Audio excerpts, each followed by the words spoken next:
Hey everyone, so we had a big news day today. We have Neverwinter Uprising officially announced August 13th, I believe, PC launch date, and it's on preview for everyone to test out and explore. And so, one of the biggest things is this new skirmish, and because it has massive impact implications for your character. Uh, and right here, I have the queue window pulled up because here we can see it's a required item level of 24,000 and enemy ratings of 30,000. So, with this announcement, the most important thing you can be doing is preparing, for the future Neverwinter, which more details will be discussed tomorrow during the live stream. But for now, we have what's on preview to kind of dissect and look at. So, enemy ratings of 30,000. If you want to look at what layer the Mad Mage is, currently the hardest thing on live servers, those enemy ratings only 18,000. That means for the whole counter stats system, you need an extra 12,000 of each of those stats. And the real question is, how are you going to get it? How are you going to get your stats up?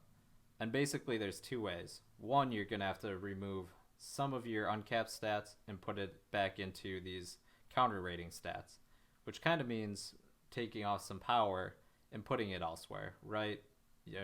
Removing maybe a couple radiance, removing maybe a couple empowered runestones off your companion. And the other thing is going to be some of the new gear to help you. We'll get into gear in a second, but the other thing is required item level 24,000. So my character on live sits at 23,300. It's not fully upgraded. It's got basically rank 15's everything, missing a couple pieces of gear, missing most of the new artifacts just because I won't pay for them, and some legendary insignias. So I can almost get to 24,000 with using the Edemo set. But again, you might have to start upgrading some gear if you even want to make the entry level. Now, the other alternative of this required item level, which might gate people, and again, I want to say and put this out here, this is preview, it's all subject to change, these values could shift around, although they have put us on a clock. Again, their announced release date, which I believe is August 13th, a little bit more than a month away, is coming pretty close. There's not a ton of time to mess around with this stuff and alter it. So take what you will from this video. Again, this is preview, subject to change. But if you want to hit this required item level, you're either going to have to take off some of your old gear, put new gear on, or basically grind out a bunch of other stuff first and make sure you're hitting basically top end of everything. Because that's what they're doing here with this dungeon, making it so only the top percent of players, the highest geared players in the game, can walk in. And you might have a situation like you had with Storm King's Thunder, where people needed Everfrost resistance, so they'd throw their bad Everfrost resistant gear on, and then they'd put on their preferred gear once they entered.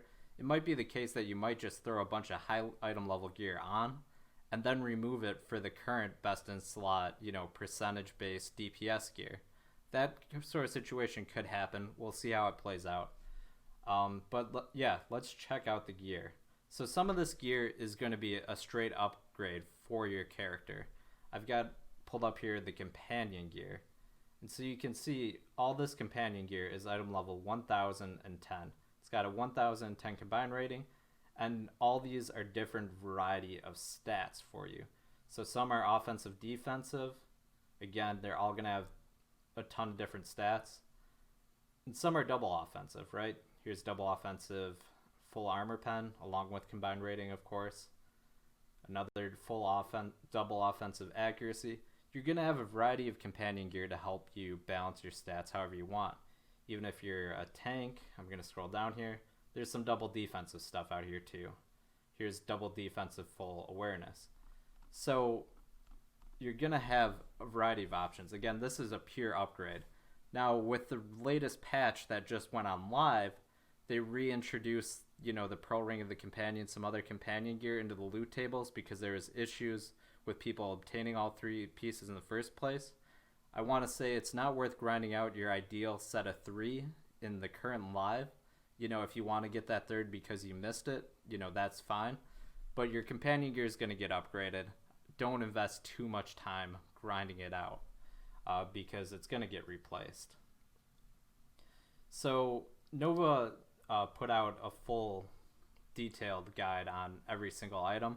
So if you want to go check out every single last item on preview, either go check out Nova. He's been good to me always. He had access to the stuff early, and I just can't compete with that. He had a video polished, ready to go 12 hours before preview. Or check it out on the test server yourself. But there are some important things I want to cover, including these rings here. Because we have the return of legendary rings. Now, these are not coded that great. There's a lot of them that have plus 10% damage to beasts. The purple one also has plus 10% damage to beasts. And then these ones have nothing. They're not following the normal plus 1 through 5 system, which is kind of strange, even though the stats kind of reflect that. And there's very little difference here between this purple one, 990 combined rating, 10% double offensive, and 1010 combined rating, 10% double offensive. So again, this is the first initial build of public preview. So don't get too attached with the stats. Again, this is one of the reasons why I'm not going to showcase every single thing, because a lot of it's probably going to change over time. But I want to give you guys a good general idea of what will be available to you, what type of items, and so you know what to grind out now in the current live server versus what you might hold off and wait to obtain, in the future. So we have this idea of plus 10% damage to beast. In the past, that would have been plus 5%, the Chult ring. So that's interesting. Encounter powers do 3% more damage. This stuff was on normal, what you'd call your typical gear. And now some of these bonuses are being put on rings.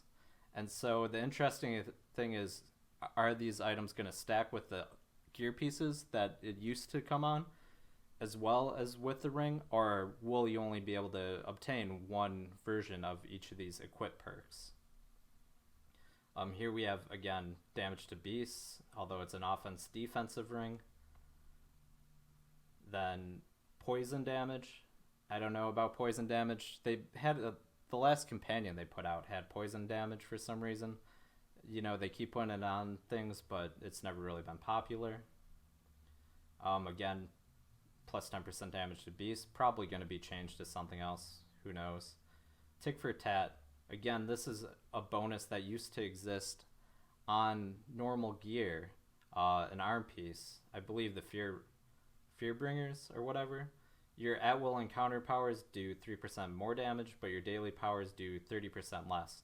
So will this stack with the already existing version of that's in-game, or will you only be able to pick one? Even if you can only pick one, it's kind of interesting because now you can use this high item level ring and finally get rid of that old gear that was low item level but had really good bonus and kind of upgrade that arm piece. So it's interesting however they choose to go with it. I don't know yet. It's going to require some testing. Swordsman perk, again, you have melee percent damage. Then you've, of course, got undead. So you've got beast, undead. How they choose to go with all this stuff, who knows. Here we have a new one. When you use a daily power, the next enemy that attacks you takes damage equal to 50% of your max health. In PvP, it's reduced to 10% of your max health. Usually, this hasn't been too popular because you can only take so much damage without dying. It's a long cooldown, and here you take 3% less damage for ranged attacks. This is going to come down to coding. It's going to require a lot of testing. Mostly because I play a warlock, I know that the interactions have always been weird between range damage and like the pool effects that you place on the ground, because a lot of times it would be like the pool effect on the ground dealing non-range damage, even though like you cast it from a range. So who knows how actual bosses' attacks are coded. And so this might do something. It might be, broken and not as useful as it seems. Your at-will powers do 3% more damage. We've had boots of at-will. Now we got this ring. This is more important for some classes than others. Some classes historically have relied on their at-wills for a larger percentage of their damage. So this could be something to look at. But you're going to have a lot of options. Again, we have Beast, range power, to match the melee power so that nobody feels left out. We also have these shirt and pants. Again, a good time to say this is preview. This is all going to change because if you look, all these shirt and pants are basically kind of the same. Power, hit points, then below it they change a bit, but we'll see how things go, how they play out. But we've had this bonus already on shirt and pants. The crit strike reduces your encounter power. It's a chance. And then crits also give you some amount of action points. So there's a lot of different varieties. Basically, it's going to let you pick and choose where you want to, how you want to fill out your stats. If you're missing just a little bit, there's probably an item for you to select. So here we have basically more expedition gear, which is kind of the continuation of the hunt system, the new flavor for the Undermountain. But the thing to note here is that we have item level 1000 gear. So there's a lot of the same reused powers. Here's movement speed for each enemy you're engaged in. So it's kind of nice. But you also see, let's see here, when you kill an enemy, action point gain. You also see here's a 1000 item level one with the old switcheroo, which was on a lot of item gear, or expedition gear, from the last module, from the Undermountain. So I'm going to scroll down here, and you can see these ones that have all the nice different icons. This is all the old gear. It's item level 950, but again, the old switcheroo. So you got some of the same bonuses reused. Hey, sorry, I actually got kicked off of the server in the middle of filming this video, so I guess a lot of other people are checking this out.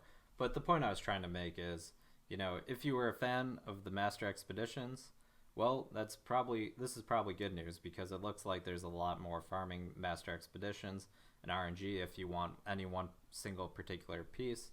If you're not a fan, well, I don't know what to tell you.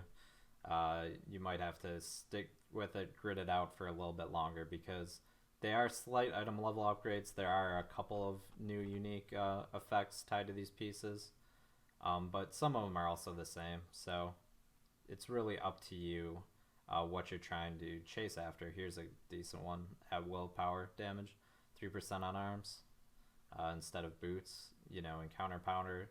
Again, they're reusing a lot of perks that have existed in the game and shifting them around to different places. We also have new artifact set. So I'm actually going to jump up to here to look at this, because I think it's easier to talk about it. But we have the Lionheart Set. So set bonus. One thing to note, it's a set of 2. It doesn't actually include an artifact, it's just the main hand and the offhand. But your armor, pen, and defense are increased by 5%. When you or your allies are outnumbered in combat, you get some defensive stats increased by 2.5%. And when you outnumber them, so like when you're a party of 5 fighting a single boss, you get some offensive stats boosted. But these things have never really been that popular, because you want your stats set in stone, and this kind of flickering high and low, you might be overcapped then at some points and undercapped, and then if you change things, it's a lot harder to rearrange them. So again, it's a 2-piece set. It's the same item level as the other current main hands, so it's not like you're getting a boost to damage. I'll check that. I'll double verify that. So the highest base damage is 4,320 at fully upgraded. Here's Set of the Watchery, and highest you see is 4,320. So that one not looking so good, although we do have this Hallister's Odds and Ends set. This one looks a bit better. So Constitution, I believe that's hit points and what is it, AP gain? And we have Intelligence, which is magic damage, and then Charisma, which I believe is recharge speed, and Companion Influence off the top of my head without actually going back and wasting your time looking at it. But I don't mind those, as a mage. Intelligence kind of cool. But the bonus, that's what most people are looking for, right? Is this bonus good enough to finally beat out the Orcus set? And the answer is kind of unclear. So when you stand still for 6 seconds, your damage and movement speed is increased by 10% for 6 seconds. So basically, one way to look at it is if you never move, this will just flicker on and off. And I haven't tested it. Again, this is hours within the release of preview, so I haven't tested any of this stuff. But does this only trigger while you're in combat? Do you have to get in combat first? Can you sit outside right before a pack of enemies and get this to trigger, then engage? You know, people test that and figure that stuff out for the community. But basically, if you stand still the whole entire fight and this just flickers on and off, you would get basically 5% DPS. You know, 10% would be on for half the time, and then you get 0% for the other half the time. So it'd even out to basically 5% DPS. Not great, not bad. Again, it's very, very interesting to me. You know, it's going to depend where your item level is, because it does have better combined rating. I believe the Orcus set is item level 520. This is all the way up here at 980. So if you're one of those people, again, to go back to the start of the video, thank you for watching this far, by the way. If you go back to the start of the video, you're going to need to be 24k to walk in the door. Picking up, you know, almost an extra 1,000 item level by using this might be what you need to actually walk in the door. It's going to depend on your character, what you have available, how high an item level you are. But it looks decent. We're going to look at the artifact to go with it. We have this Blast Scepter. So this artifact's actually a good one you're going to want to pick up, again, to follow the trend of the last items available. It's item level 300. You have 6,000 hit points, good. 3,000 power, good. Uncapped stats, so people like it. And some crit, you know, 1,500. And then you have an alright effect, actually, on it as a main effect. Hits your enemy with an arcane blast, stunning and damaging them for a small amount of damage, but your target's damage resistance is lowered by 20%. So when you compare that to something like the Weaver Knives, which a lot of people are using and enjoying, that's, you know, they take 12% more damage, and they also deal 12% less damage to you. So it's a decent artifact too. Again, people are going to have to test this, you know, how the stacking is. You know, can you do multiple together? Do you want to have, you know, for the full debuff, you know, which people used to run, you would try to do multiple kind of versions. So do you want one person with the Scepter, one person with the Weaver Knives, so that you can deal a ton of damage all in one kind of short burst? We'll see how things play out. That was the majority of the stuff I want to cover. There is new PvP gear. I might do a whole separate thing on PvP. So if you're hoping for that, I'm sorry. I'll try to get that out, you know, sooner rather than later. But I think I'm going to cover PvP all in one swing, since this has already probably been kind of a long video. We'll just look at this new companion and kind of wrap it up. This is the legendary one, although it's showing up as purple. For whatever reason, it doesn't look like a star. Here's the actual look on it. And you got a giant toad. So you got combat advantage, one of the harder stats to get, so that'll make people happy. And you also have the T-Rex ability for eating basically a minion. And so if you want to look at the graphics quick, you know, we have an orangish one, kind of a leaf saddle type thing. You know, googly eyes, I don't know. And here's the more common one for those not lucky enough to pull a legendary ever in their lives. I've pulled 2 my entire career, but it's been a lot of lockboxes. More of an orangish hue, I think, and then a different saddle. So that's what you can expect from the new mod. Again, it's going to be hard to get in. 24,000 item level. You know, you can check out your character's item level right now. You're going to definitely need the new companion rings. And basically, a lot of the new rings allow you to take off some of the old gear that we've been using for years and maybe try out some of this new gear. So anyways, I hope this helped everyone. I hope this helps the people who don't have a PC account and can't check it out for themselves. I tried to give some of my basic thoughts on the gear. Again, I'm just looking at this for the first time as well, so I hope you guys found some of that helpful, or at least got you guys thinking about different ideas of what you might want to switch to, what items you might want to keep on your character. You know, it's going to come down to personal choice, where your stats are, where your item level is, you know, because you're going to need to put some of that stuff on. Even if it's not the straight upgrades, maybe it's going to be losing a couple of your benefits or switching around where they are on your character if you want to hit that 24,000 item level. So anyways, thank you very much for watching.